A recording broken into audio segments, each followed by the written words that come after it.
সেদিনকে যে ম্যাগির আটা নুডলসটা কিনে এনেছিলাম, সেটা আজকে একটু ট্রাই করব ভাবলাম।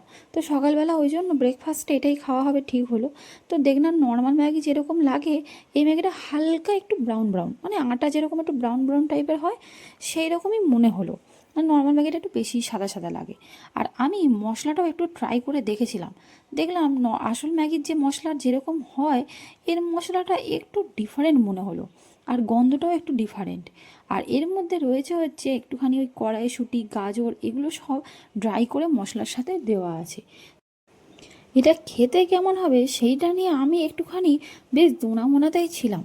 কারণ নর্মাল ম্যাগি করার সময় একটা বেশ ভালো সেন্ট হয়, কিন্তু এই ম্যাগিটা করার সময় না আমি সেরকম কিছু সেন্ট পাচ্ছিলাম না।